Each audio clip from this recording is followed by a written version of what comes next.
living. Yeah, this is our topic because, you know, many times you hear saying, oh, this is a story worth telling, a story worth writing.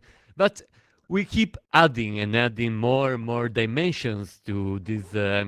To the way we tell stories, we create art, we create reporting, and so what we are living now is the ability to immerse into these stories. And we have a beautiful crew today with us to drive into this amazing journey. So, welcome to Galit Ariel, first of all, to Kesha Howard, to Jesse Damiani, and to Nancy Baker Cale. Welcome and thank you for being here. I don't want to steal too much of our time, so please, I'm not gonna introduce you, and I'm gonna make you introduce yourself. By the way, I'm Marco Magnano. I'm the director of communication of XRSI, XR Safety Initiative, and the founder of Ready Hacker One. So, the media platform that's been hosting all these events all these days. So, please, Galit, let's start from you. So, hi everyone, I'm Galit Ariel. I'm a creative and a researcher in augmented reality and immersive tech, doing my PhD currently, looking into the intersection of technology and imagination. And I have to say, I'm here with my favorite humans in the space of XR. So I'm super happy to be here today and talk about all creative, nerdy, awesome things. We are happier. All right, Kesha, your turn. Hello, everyone. I am Keisha Howard, founder of Sugar Gamers, which is a tech advocacy organization. And recently, I'm an Unreal Engine fellow. So I just have been learning how to create in 3D environments and also being immersed in communities that have different types of stories to tell using this medium. So I'm really excited to be here and thank you. And my name is Jesse Damiani. I'm the Director of Emerging Technology at a university called Southern New Hampshire University in the Boston area, and I'm a Forbes contributor covering emerging technologies.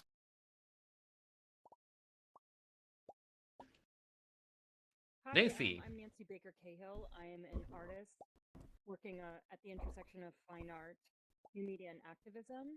And I'm the founder and artistic director of the Fourth Wall app, which is a public AR art app dedicated to resistance and creative inclusion. And I'm also really Yeah, happy to be here with everybody. thank you. Likewise. Wonderful. Yeah, we will want to know more about Fortap, but let's start from setting some element in the ground because activism, journalism, storytelling, all these elements have one thing in common: the concept of truth, telling the truth. So. This concept is getting more and more blurry while we go into this dimension where seeing is not believing anymore, not necessarily. So let's start with a conversation about this, and I would start with Jesse because I know you are the storyteller here in this domain. So, what's the concept of truth for you now? Do we have like a I few mean hours? during your projection. Yeah. It's actually funny. Nancy just gave me the book Post Truth, so I've been kind of sinking into the weird sort of post truth framework that we're in, and I think it's a really complicated subject, and how immersive and emerging technologies fit into it are also really complicated because all of these tools and platforms that we have are both opportunities and threats. So I think where we're seeing a lot of truth breaking down right now is at the level of belief and narrative and sort of in the basic meaning of words. We saw this in America with the way the word fascism is thrown around, and the way it's used sometimes more to call names than to reference a particular sort of ideological stance. And so, in looking at that framework where we're all sort of engaging in this process of creating we're already creating our own realities all the time, but now we can transmit those. The word I use for that is a simule. Like you can kind of like drop your simule on somebody else, and you can co-create those simules to where you build this whole sort of like world of narrative. And then that's when we get to situations where you have like news organizations that kind of embody a particular strain of reality. I'm trying to be as like, not trying to come out of the gate with anything too politically charged just yet. But so how immersive technologies fit into that is really interesting, because on the one hand, you see the possibility for further complicating media the way that, say, a deepfake complicates a video, with immersive technologies like augmented reality and being able to actually sort of impact somebody's direct lived reality, all the way to the narratives that they're experiencing, sort of as if it's a sort of real space. But then there's also the opportunity to actually, with a tool like 360 video, showcase an environment without a heavy editorial hand. So where a 2D news video has to inevitably make these decisions around what shots to show, a 360 film can be a little bit more open about what's shown, because it's literally just where you're positioning a 360 camera in an environment and letting a viewer sort of decide for themselves, what they think is going on, with, again, less of an editorial hand. I don't mean to say that there's not one. So I don't know if that exactly, truth is a huge subject, but that's sort of my intro to where I'm thinking about it with immersive tech. Yeah, but I'm trying to ask you something more, and then we will move to the other panelists.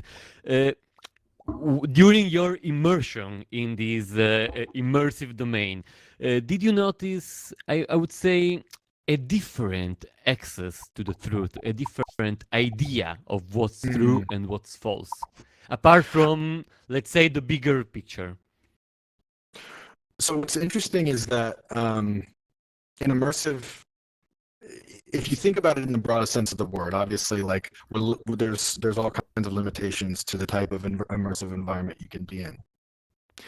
You're not engaging with it in the sort of mediated way, the sort of separated way that you're engaging with something, even like a book, which is its own type of like immersive space, but it's not viscerally so. You're sort of like living inside of those ideas and those words and those narratives. In an immersive space, everything or anything is true. Like, truth doesn't necessarily have to mean anything tangible or concrete in relationship to the real world. Like, if gravity operated at half its strength, or if I were 15 feet tall, and the ways that we engage with each other, even though that's not a true thing that could happen in the physical world, it's very real here. And that's just sort of the tip of the iceberg when you start to think about all the different means of embodiment, all the different means of presentation of world, all the different means of how those sort of evolve in sort of conversation with each other. Because you're receiving it as real, it also then becomes true, even if you know that it becomes, quote, untrue the minute you go back into meat space. All right, and let's try to take this concept that Jesse kindly introduced to the activism side of what we're discussing. So, Nancy or Gerrit, would you like to add something about this topic? Can you hear me? Oh, Galit, Sure. go ahead. I just want to say two things about what Jesse beautifully wrapped. First of all, he is 15 feet tall. I've seen him in real life. Second of all, I think we need to separate two concepts. One is true and one is truth.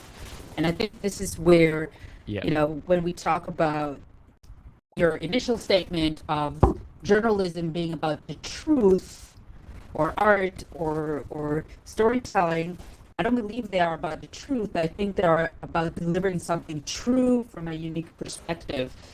So you know, we're already kind of trapped in a world that we're trying to make completely objective, but it cannot be within its own Mhm. framework.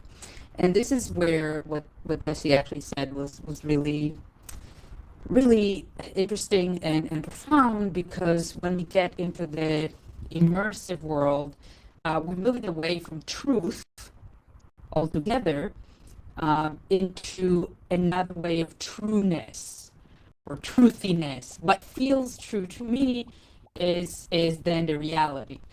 And then the question goes into who creates these truthinesses and worlds, and how connected or disconnected they are from the actual truth of things.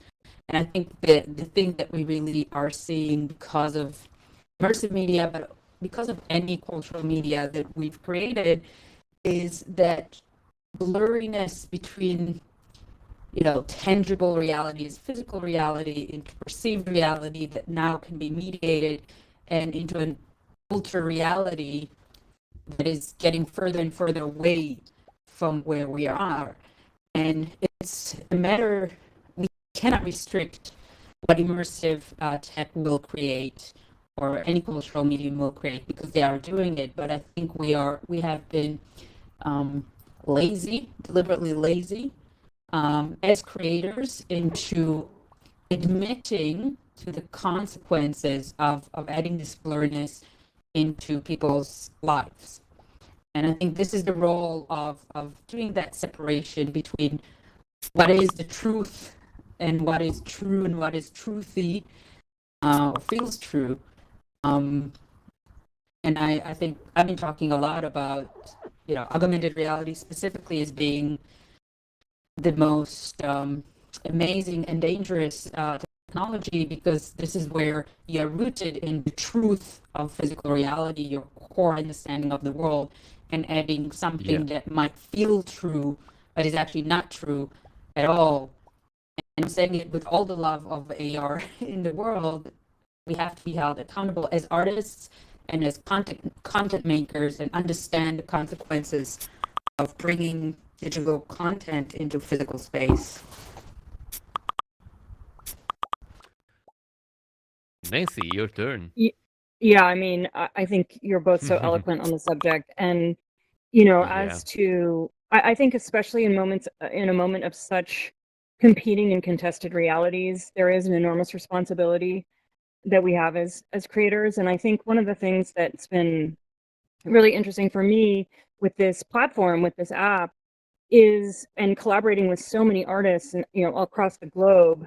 And Jesse and I co-curated a show in New Orleans called Battlegrounds, which was actually about contested space, and what is a battleground to these artists. And one of the things that I think is really interesting and a real opportunity of AR as it applies to activism is, in collaboration with communities who are directly affected, is kind of telling stories that have been left out of, quote, true narratives. I mean, you asked about like who tells the story, whose truth is it.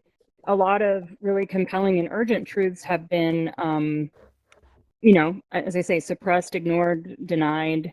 And it's an opportunity of, without causing a lot of environmental damage, bringing that texture and that added dimension to the consideration of site, of place, of story. And yeah, I mean, that's, I would echo everything you've said, both of you. And I do think that, but I think we are in this sort of, at a, not a crossroads exactly, but we have to be, yeah, there's so much to say about this.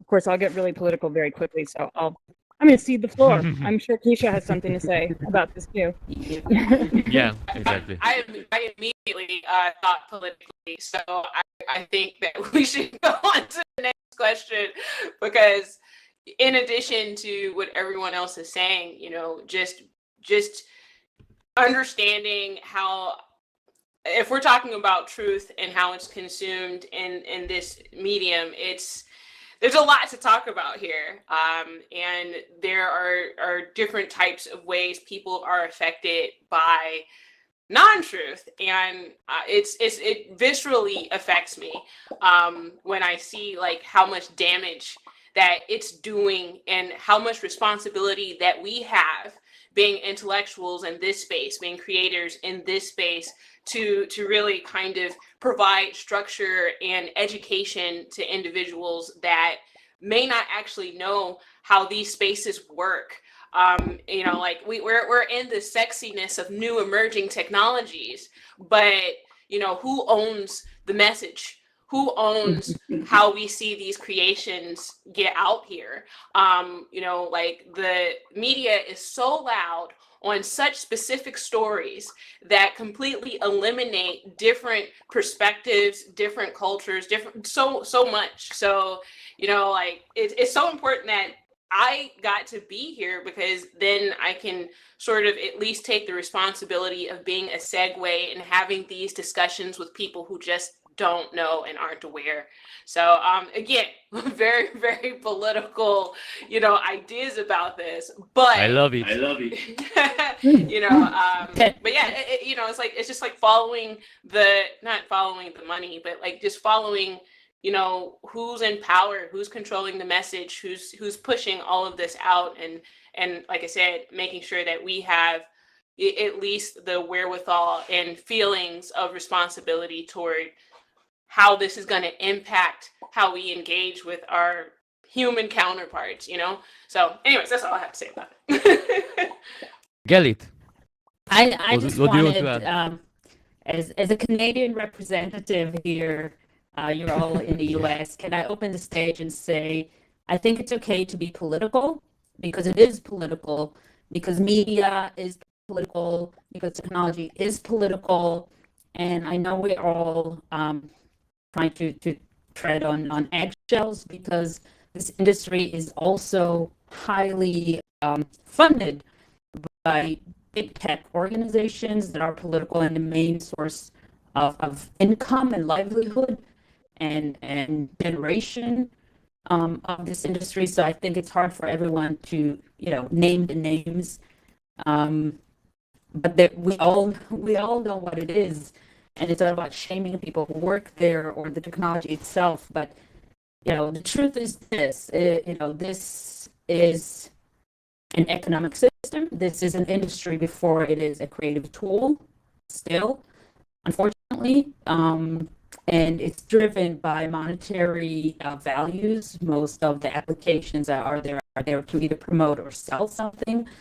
And if there's anything I wish that would change, is that to have independent funding for art, to give full perspectives of truth and trueness, because without that, we're really going to be stuck. And again, I'm in love with AR and VR, but especially AR, and it saddens me to see that that we're in a state where what can be the next interface of human computer interaction is becoming a sales tool, and that's it.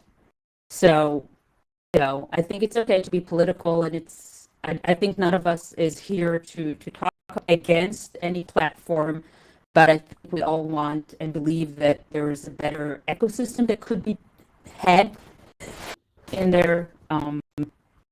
So yeah, that was it. Yeah, and I would say that the fact of this week and the lawsuits and all the discussions clearly state what you're saying. And yeah, it's not about being or not being political. It's about caring about the ecosystem we are into, and this is something I really believe in. But let's try to shift our focus, because I would love to go on this topic for 3, 4, 5 hours, but our time is limited. So let's move forward and move to another aspect, because uh, all you gathered here are content creators. So let's try to focus on a bright side of these platforms and of these immersive worlds. Uh, what's in your opinion, and I mean, it's a very young world, and all of us started to move here in the last years. So, what's the added value to what you did before? Like in the artistic production, what did you find? What did you find here? Nancy, you first. Well, I mean, I don't know if this What answers your shifted question. your way to work? I would say. What shifted my, sorry, say that again? Yeah. What transformed your way to work and to create art here? Oh, I mean, I was really I got into AR because I actually found VR rather inaccessible. I mean, believe me, I love the medium as well, but because the hardware, even with the new affordable headset, let's call it, that's still a pretty high barrier to entry. And I really wanted to work collaboratively with other people and challenge what public art was, what it could be, and get outside of certain institutions of permission. And using something like geolocation in AR was just very liberating, and it has afforded a means of being kind of subversive and being able to engage different ideas in very specific ways at specific sites. And I think that the real opportunity too is that you can actually make an emotional impact. And I feel that with all immersive media, obviously, to be sure, I mean, VR, certainly that's well documented. But what's been a little surprising to me is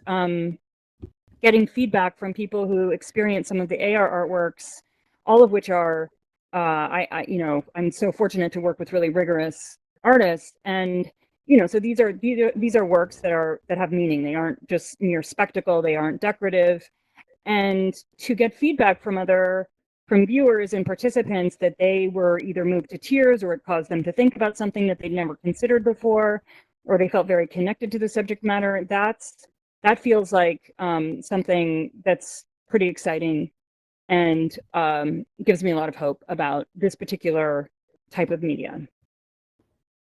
And again, it comes back, I mean, I'm not trying to circle back entirely, but it gets back to this idea of intention and being thoughtful about how that work is created and how it's disseminated, and being acutely aware of accessibility at all times, and also being super aware of the challenges that remain. Wonderful. Oh, okay, we're just going in. So, yeah, let's go with the with the physical flow. Got it. I'm getting an echo. See if I can. I am too. Yeah, a little bit. Cool. It's gone. Haha. For me, like, I'm probably in a different position here because my ultimately, like, despite all the kind of like millennial multi-hyphenate stuff, like my like core work lies in writing and communication, and in many ways at a very sort of base practical level that remains the same. But where immersive technologies have really just redirected the course of my life in a very broad sense is now we have this framework upon which to understand what reality is becoming, but through that to kind of look back and try to figure out what reality has been, because I think a lot of us have taken things for granted about reality. And I don't just mean that in a sort of lofty way. To Keisha's point about power structures, about following the money back to things. I think, like, when you're a part of a hegemonic structure and you're not confronted with the bad sides of that hegemonic structure, you don't then confront it. I think what immersive media has really done is really given me a lens to A, learn so much more, and then B, to start to think about the ramifications for what this means for reality moving forward, and our individual and collective responsibilities in shaping it. I love what Jesse just said. It's to echo that. I've always been into video games, and video games in and of itself is a way that we've told stories and we created art that was immersive. And we have a very linear most of us who aren't working in the industry really don't know the potential of the kind of stories that we can tell. And we're reshaping how these stories are told. And by being here first and seeing how this is all working, it's just more important than ever to really, recognize the power in this. I mean, essentially in VR, in AR, you're allowing people to experience something from a different perspective without having to actually experience it. And I know I'm saying this in a very crude way, but that is incredibly powerful. And you know what I'm saying? Like to give somebody an experience to be in someone else's shoes, to be in someone else's location, to have, someone else's, just perspective. It's why wouldn't I want to be here and create art in this space? Because, belonging to a demographic of individuals that's marginalized, it's really difficult to find the words to get other people to really understand my lived experience. And then something like VR and AR and these, immersive and emerging technologies come out to offer a pathway to do that. How can I not be here? And how can I not spread the word that this is a new medium to tell our personal stories and reshape how we can engage with our human selves? What I'm hoping is that this space and the way that we create art here enhances our humanity instead of taking away from it. And, again, at least that's my responsibility. That's what I feel. I think that this has just so much potential to really just, and it has been talked about at length, this whole idea of empathy and how VR can really, really sort of enhance that. And if this year has taught us anything, is that we need empathy more than ever. We need to really understand how people are feeling. We need to understand mental health issues. And this tool is just one of the great technological advances that could do that if used for, like I feel like I'm in a superhero movie, but if used for good, and if it doesn't, the power doesn't fall into evil hands, then maybe this could really, I don't know, change the world, bring us all together, allow us to see our similarities, allow us new ways to articulate feeling. I'm not sure. I mean, there's still so much potential here. We haven't even cracked the surface of what we can do yet. We've been doing sort of the same things because the earlier point that was made, this is still kind of unaccessible. So the people that are here, aren't necessarily seeing all the different avenues, all the different possibilities yet, because it's only a small demographic of people that are in this space. So I'm just excited to see the potential for good, the potential to connect with our human selves, and the potential to like just see how different and how, I don't know, how the same we all are, instead of just like selling products. So. Delete. Delete. So again, I have to contest my predecessors. Keisha is a superhero, so here we go. And I think for me, coming into VR and AR, especially, I actually started as I want to say a physical designer, physical creative. I have immense appreciation to physical space and to the rituals that already exist in it and to the objects that exist in it and their importance and their truth. And this is where with augmented reality, in my mind, the name itself, and I repeat it every time I speak, is meant to augment the reality. Now, augment means to better and amplify, and I have real questions regarding whether or not we are using it to better or amplify existing values that are good. Are we trying to hijack reality and go into this fantasy land before we solved what reality is, as Jesse said.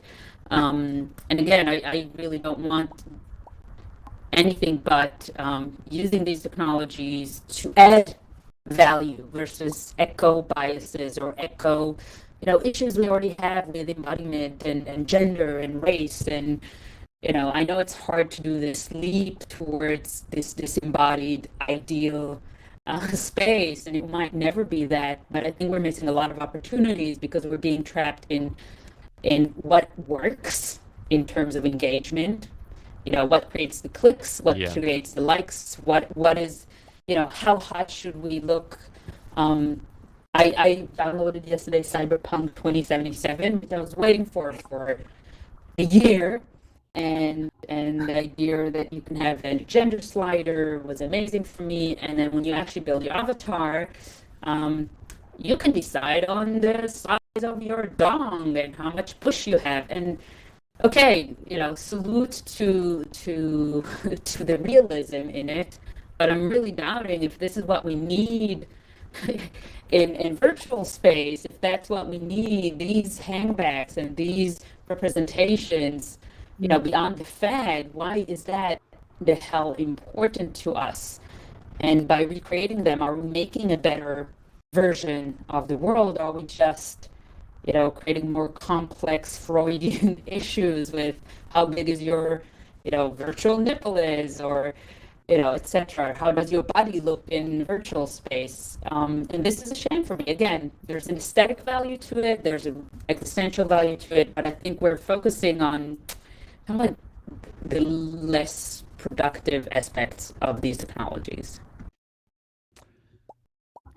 All right, let me start from you again, Galit. Galit, let's make a inverse direction tour, because you talked about the aesthetic and you talked about some of the roles of the immersive media.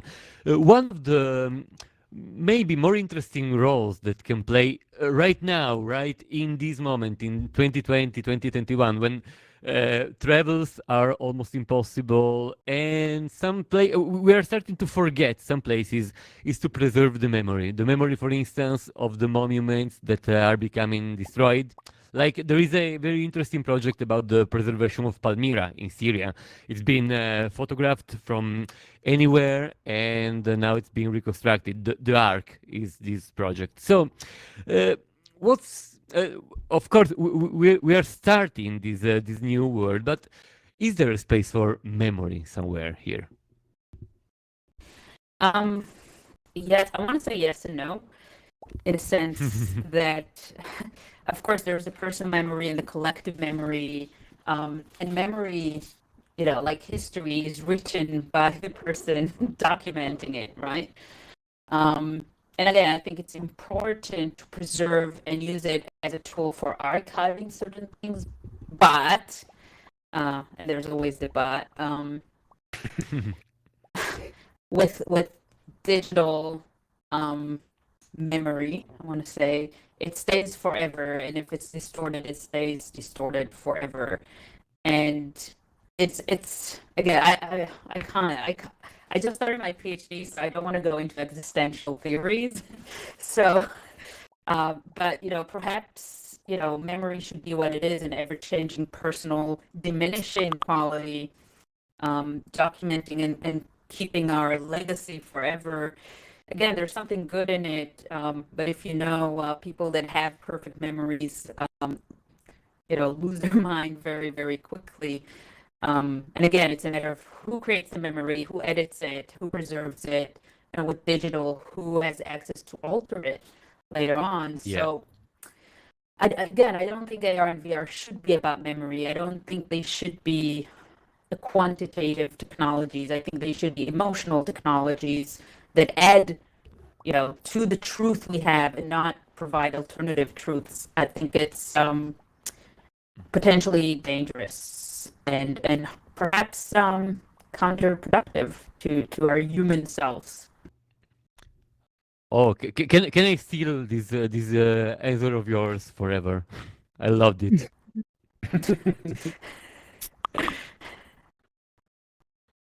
I mean, Wonderful. Yeah. Yeah.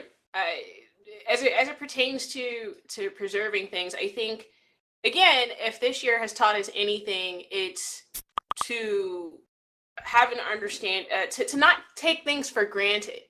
And if we feel as people that something is always going to be there, somebody's always going to preserve, things for us, we sort of offer up a lot of power to the people who control the narrative. And if anything, I think that there are some things that are somewhat sacred. And on the one hand, it's super cool to see things recreated, but on the other hand, this sort of collective taking our art and taking our humanity for granted because there's a way to sort of supplement it via technology. I mean, that's only going to be really available to some people. And if we haphazardly sort of try to recreate memories this way, like who's going to have access to it? Whose stories are really going to be told through that? And how much are we really going to care about it if we just, sort of know in the back of our heads that, hey, if I can't go there, if I can't do these things, here's another way I can have access to it. And now you move on with your life, and we don't just sit down and do more collective introspection about what it is that we actually appreciate about life. I don't know if that makes any sense, but this year has just taught me a lot about what it means to really appreciate things that aren't going to be here forever. And it makes me take care of it more. It makes me cherish it more. It makes me more grateful for it. And I think that that's kind of an important part of living life, in how we place importance on the things that we have in our lives.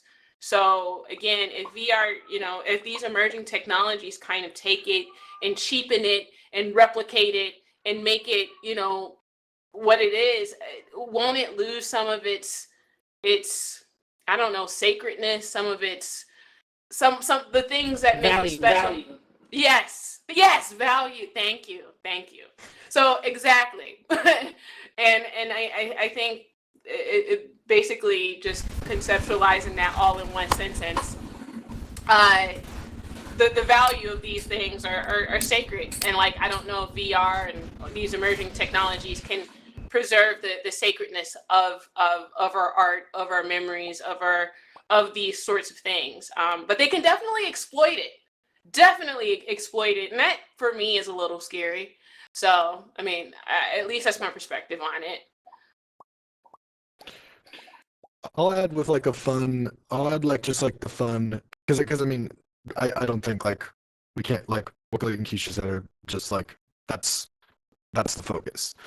Throwing in some like fun little extra pieces. I've been really excited to see the use cases for LiDAR on phones already, and the fact that that's going to, obviously be coming to headsets.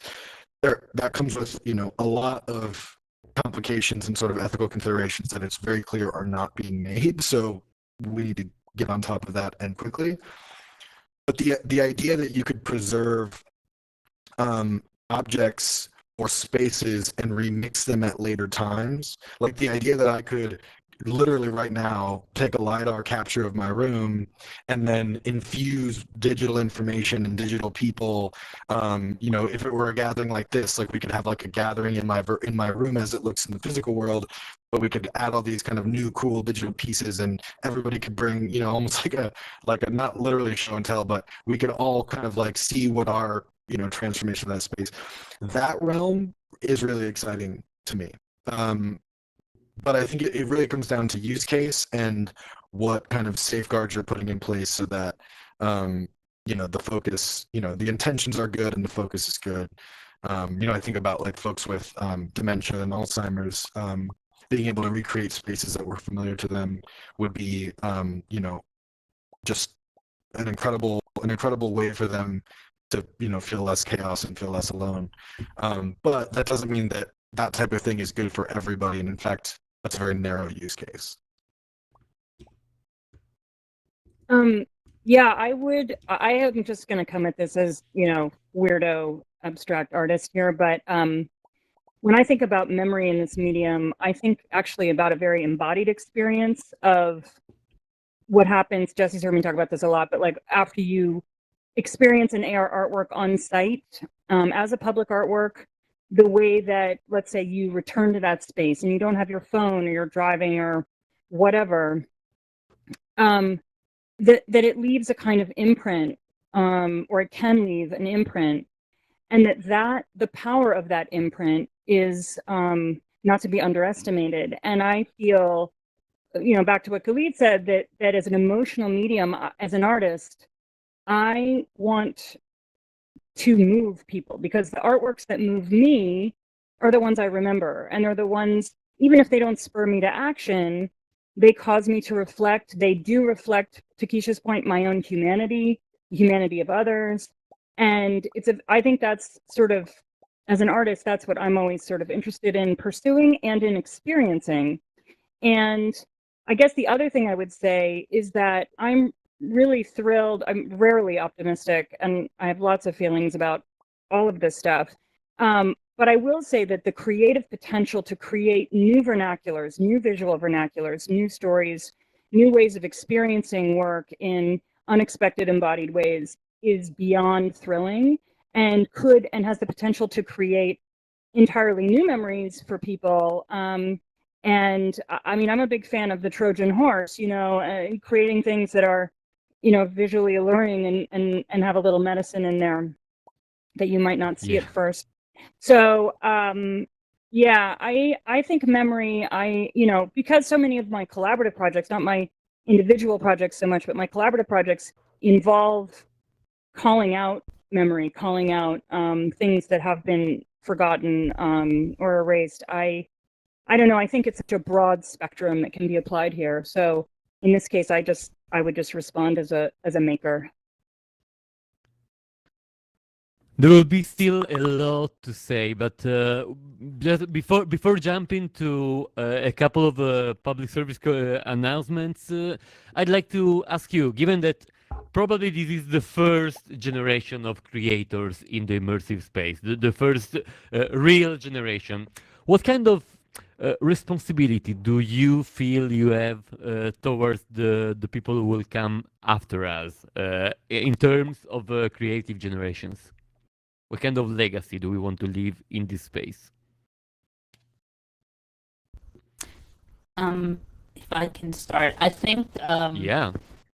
I think that not to diminish what we're doing, but I think we have to create a space that is open for them as well, really open for them, and not like we were there first and you don't know, because they know more than us. They will create it more than we do. So really create a playground, a fair playground, and make sure that everyone can come and play and guide where we can, observe how the rules change, and again try to guide, but also understand it's ours and it's not. So to respect what's coming in the same time, and entice it, and in the same time try to create safeguards where we can.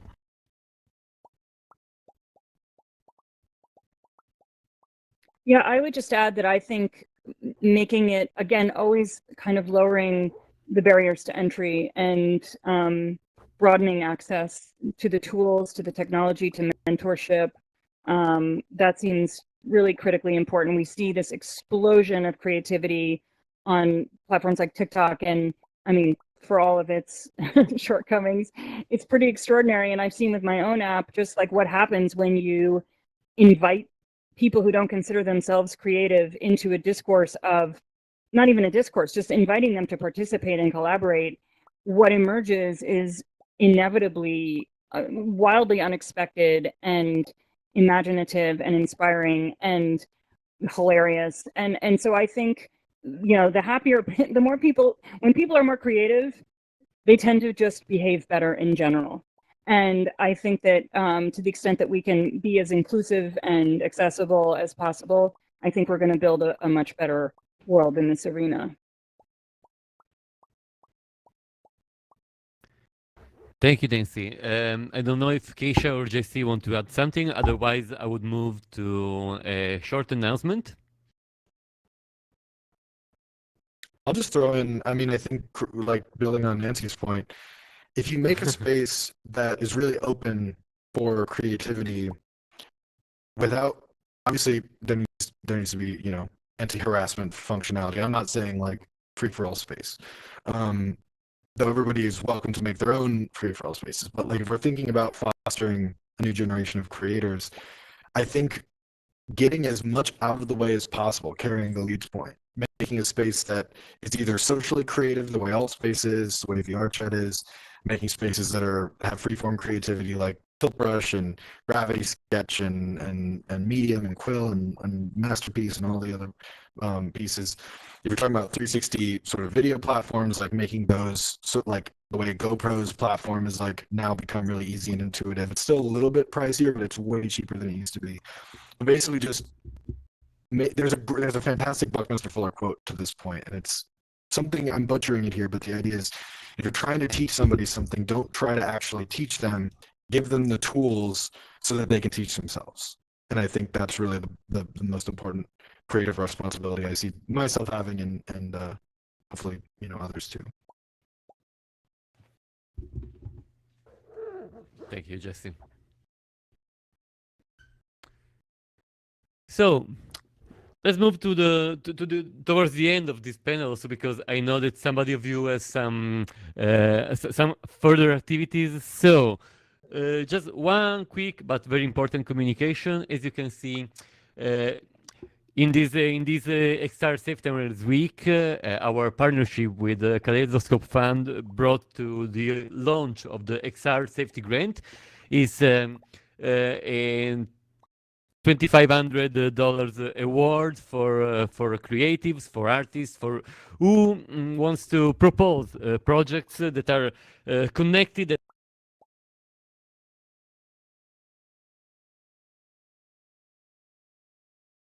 Uh-oh. Mark, are you either going to mute or you're frozen?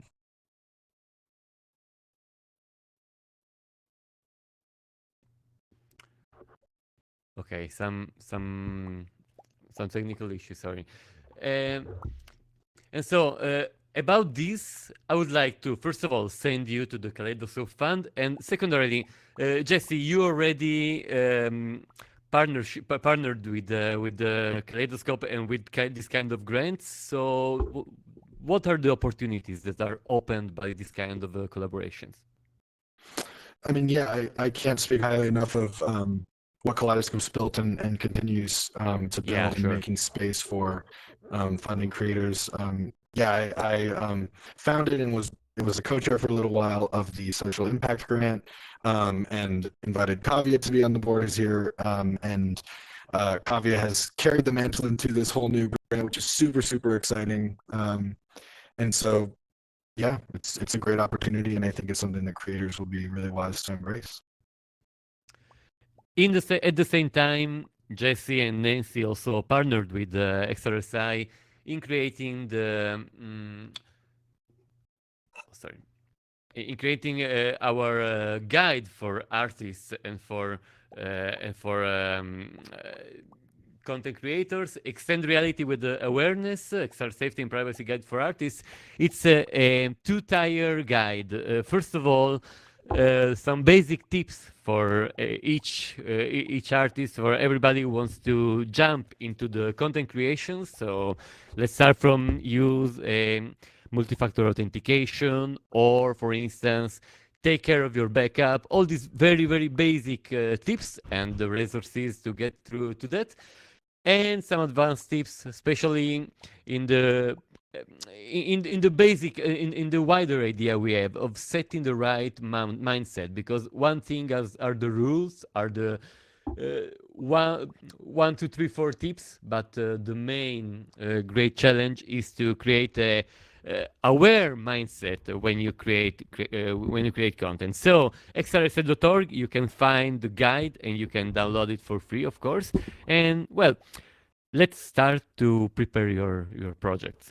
And I would like to thank you all very, very much because it's been a great hour, but our Extra Safety and Awareness Week goes through, and we still have a couple of events today. And I want to advertise the celebration, the final celebration tomorrow night, the Beyond the Universe event with 6 DJs in Outspace VR that will take us to the end of this amazing week. So thank you for real for being with us, and uh, let's stay tuned on the rest of the events. The next one is starting in 1 hour, and it's about intellectual property, and it's moderated by Sonia Haskins. So thank you again, and have